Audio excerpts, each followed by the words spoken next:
Next, Krister Johnson from IBM. Krister's got an interesting background in machine learning and how to get machines to ask to research your data. So you're going to ask them questions, and how that's going to change the way that businesses make decisions about business processes and analytics by simplifying it. Dave talked about the need for data scientists. In some ways, maybe machines can get rid of the need for data scientists by being the ones that formulate answers and responses to fairly simple questions. So Krister's going to walk us through that. Krister? Thanks, Alsar. I appreciate it. Yeah, I think that is certainly one of the things we're working on is how do the data scientists spend their time trying to build analytical applications that do enable the business users to simply ask natural language questions that then the tools and solutions that we're working on can actually answer those questions, whether it be by doing a lookup of static unstructured information or actually running simulation models and other things, and we'll get into that. But with where I wanted to start to paint the picture is that hopefully people on the phone here are familiar with the fact that we built a computer called Watson that successfully competed and won on Jeopardy earlier this year. The reason we do that, and we do this every 10 years, we have what we call at IBM a grand challenge. Back in the late 90s, the challenge was to build a computer, obviously, that could win a game of chess against Kasparov, and that was the grand challenge there, was to prove that a computer could actually process the millions and millions of possible combinations fast enough to be able to think through what the best optimal move is, and that led to a lot of work that we did over the last 10 years around leveraging some of the hardware processing capabilities that we have and that we sell and that we deliver. This grand challenge was a little bit different. It in fact was entirely focused on the aspect of big data that gets to how do I leverage big data to answer questions. And we wanted to be able to do that. We thought the Jeopardy game was a very good example in the sense that going into it, to be successful at Jeopardy, you don't know what the questions are going to be. And in fact, when we started that process, we did a lot of testing to see, well, could we actually estimate the types of questions, and could we build separate individual models for each type of question and see if that approach would work. And in fact, when it comes to the question and answering space over the years, that was part of the approach that was common, and we kind of realized very quickly that it wasn't going to work to play Jeopardy. And so we ended up building an architecture that did not require us to pre-formulate what types of questions we're going to answer. We built an architecture that was very free-flowing. It ingested all of the structured information that included Wikipedia. It included a lot of journals. It also included, actually, believe it or not, the Bible. So there's a wide, disparate source of data that went into the solution, and we architected it in a way so that as questions came out, the solution was able to interpret what that question meant first, and then start to look for possible answers, and then score it, find evidence, and calculate a confidence interval on which it used it, and then answer the questions. So to that extent, I'll just go through here and explain in our approach. It's important to understand the distinction between what we did for Watson and typical search engine, because I do, over the last year, I've gotten a lot of questions like, what is the difference between Watson and a normal search engine? And so generally, in a search engine, you've got obviously two parties, a decision maker and that actual engine itself. And if you see here, the decision maker comes up with a question, and there's generally a process where they distill that question into 2 or 3 keywords, or they write that type of question, and the search engine will then, based on that question, do its best job to figure out what it's asking, and it'll find documents or sources that contain the keywords or whatever is included in that search. It then takes those documents or the results of that search, and it delivers it back to the decision maker, often on the basis of popularity, given those keywords, what are the common things that have been pulled up. So certainly in internet searches, that's like a common theme. There's other ways to base your search. It just so happens that popularity is common. And then the user is responsible for then reading those documents, figuring out what the possible answers are, if possible answers fit. Then they then have to, say, analyze the evidence on their own and then make a determination over how confident they are that what they've found through the search is accurate. So what we were ultimately trying to do with Watson was actually shift the responsibility of this chart. And you see here, if it goes to the next, oops, I went too far. Sorry, everybody. go back. Unfortunately, when you double-click.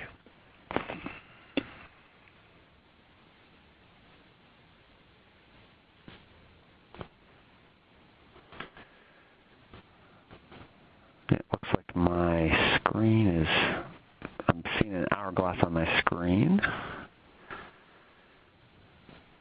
There we go.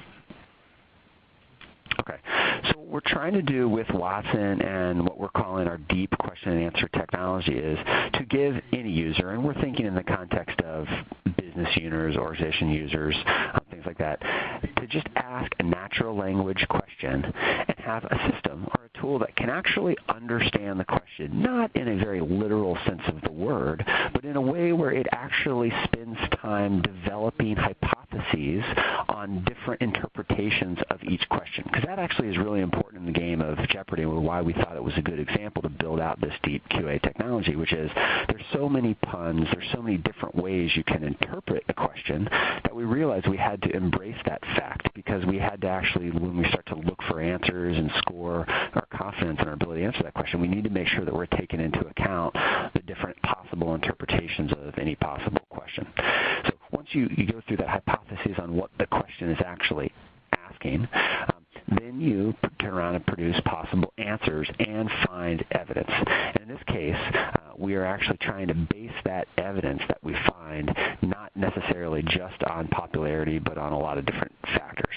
We then take all that evidence that we find, and we look at each possible answer, associate that with each possible question, and then based on all that evidence, we actually will then compute a confidence interval. And with that confidence interval, then what that allows us to do is then deliver a response along with evidence and some kind of dashboard type view of the confidence, which if you watched the TV show, you saw that every time we were answered a question on the bottom of the screen, you didn't just get the answer, the user actually got other possible answers with a display of the confidence interval. And we find that that's very important from a user standpoint, so that you build credibility, so they actually see what else the system is considering that might be a possible answer.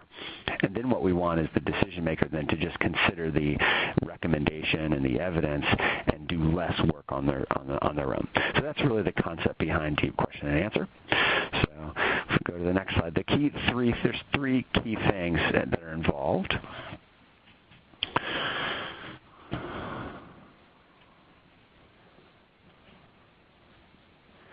The first is deep analytics, combining analytics, and you've got to create a novel architecture that really makes sure you're leveraging in a way as disparate as data sources as you possibly can. So when we talk about big data, where Watson and this deep question and answer technology really fits are cases where you need to leverage unstructured data, right? So when we talk about streaming structured data, Watson certainly can be architected to use that, or deep Q&A technology can be architected to use it, but there's other ways, including what Dave went through, into how you look at the structured data, and obviously where there's a need to really interpret, say in the healthcare space, the millions and the thousands of medical journals and what's the detailed information that are contained inside those, that becomes an area where we really need to leverage Hadoop and other techniques for analyzing unstructured data to really start to help answer these questions.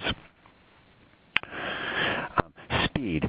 Obviously, for any business application, building an architecture that can respond fast enough is very critical. In the help desk space or in the call center space, where we've worked with several clients in the last year to try to translate the Watson technology into there, what becomes important there is that you've got to be able to answer questions fast enough so that there's not awkward pauses between the call center agent and the people calling in. So speed becomes incredibly important there, although maybe not quite as fast as Watson, because you may not need 3 seconds. The agent can actually, it's okay to say, hey, I'm doing a search, things like that. And the other thing there, as you start to business applications of deep Q&A and Watson technology, you get the ability to ask clarifying questions. So in business application, this concept of being able to ask clarifying questions will actually help in the deployment of some of these solutions. But as you can see for Watson, originally when we were building the solution, it took 2 hours to process through this, and we just kept on re-architecting from a hardware perspective until we could get that processed in under 3 seconds to actually play the game. From from a result standpoint, I think everybody's probably seen the show. We can skip that. So the kind of high-level innovations that are deep question and answer technology and the way we're starting to approach this really fall into 5 categories. It's natural language understanding, and we are doing a lot of work through IBM Research and leveraging Hadoop and other technologies to really improve our ability to just simply understand natural language, and that is both from the interpreting question perspective. It's also include voice analytics, where voice analytics is important, and of course it's also the ability to actually quickly interpret reams and reams of unstructured textual, video, voice data that would serve as your training data set from the source data from which you're trying to answer these questions. So that's wrapped up in natural language understanding. Broad domain of unstructured data we've already addressed, which is really being able to take a disparate format, disparate sources of data and bring them together in one application that can actually start to answer questions. Being able to, in a parallel way, generate hypotheses around what the question is and possible answers, very important. So parallel architecture becomes extremely important to get the response times that you need. And then iterative question and answering to refine those results. There's 2 aspects to that. There is some iteration that goes on, we think will always go on with any tool. It'll iterate a lot of concurrent algorithms. So in Watson, as an example, we have about 100 different concurrent algorithms that all try to answer each question. And over time, the machine actually learns, which is the 5th point. We've got to incorporate machine learning. But it learns that for particular questions, which is the best approach mathematically to try to answer that question. So doing all that in a parallel fashion becomes extremely important, and not actually being wedded to any one methodology or one formula for answering questions. It's got to always be this concept of trying multiple approaches simultaneously and picking the best one. And that really goes back into machine learning, which is we know that in Jeopardy it was easy to build this tool in the sense that we had 10 years of past questions and answers, so we had a very good training data set on which to build.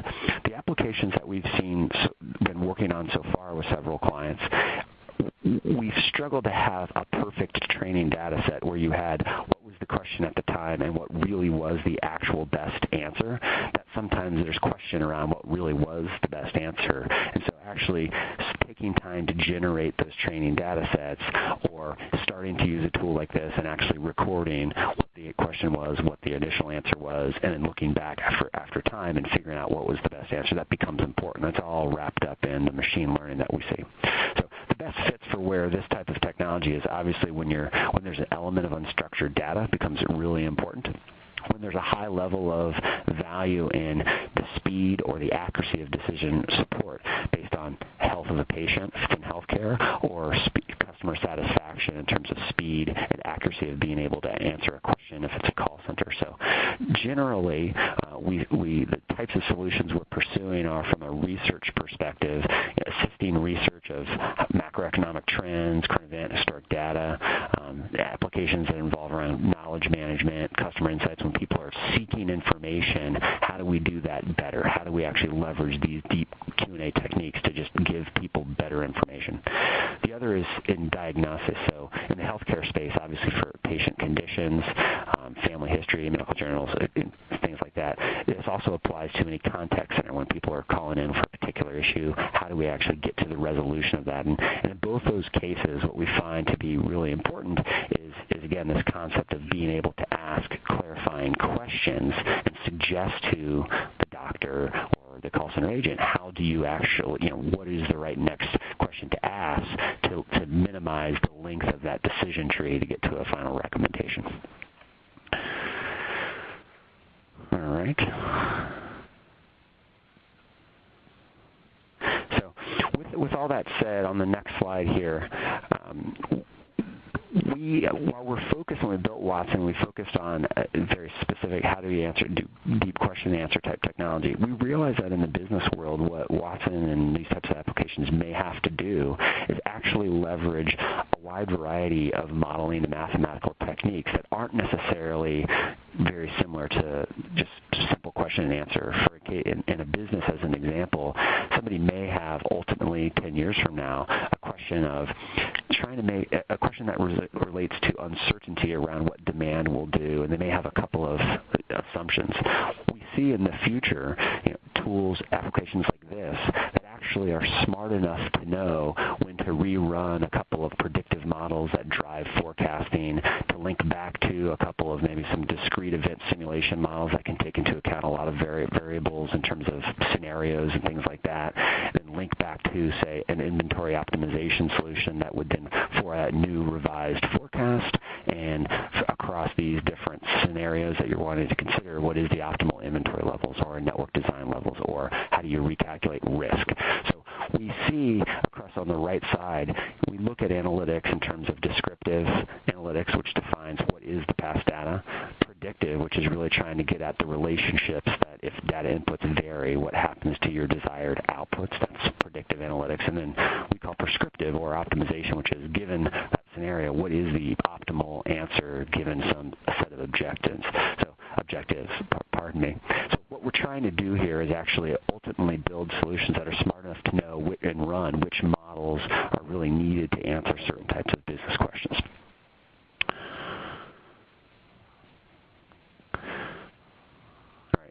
I'm going to realize I'm running out here on time. I've included an example here of how we're building a diagnostics tool with WellPoint, an insurance company, to try to give them the ability to improve their confidence around diagnosis. And in this particular example, what we're doing is we're applying, we take symptoms as an input. We look at a situation. We also look at family history. We look at personal history of that person. We look at information on medications. And we look at a wide range of findings that include information that exists in medical journals, information that exists in existing medical records, things like that. And so what we're trying to do is make sure that anytime a doctor is actually talking to a patient, there's a lot of information that's involved there. It's impossible for a doctor to really read every medical journal that's out there. That's a perfect application of something like Watson to, on a regular basis, ingest every medical journal that's out there.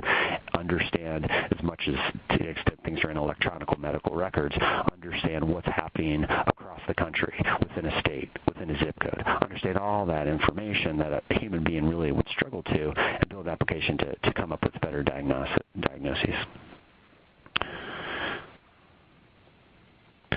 The next button is just not my friend today. So what we see here is, in this particular case, there was something that comes in, and there might be a lot of different diagnostic models, and as you go through, it changes the yeah, this is not working very well. I apologize. I think I'm going to just skip this slide. So ultimately, when it comes to applying this deep question and answer technology, what we're really looking for are ways to actually automate some of the processing of this unstructured data in advance, create constructs so that when we have business questions in whatever application or process, et cetera, that we can actually leverage as much of this big data as we can, inflexibly enough to actually answer the questions that come up. That's really, at the end of the day, our goal. So with that, I'll open the floor up for questions. Alistair, do we have any questions? You have some questions. Unfortunately, we're far enough over time now that I want to make sure Lynn gets a chance to say her stuff to the remaining attendees before they have to leave. So if you want to field those questions in the back channel Q&A, I think we're going to have to do it there.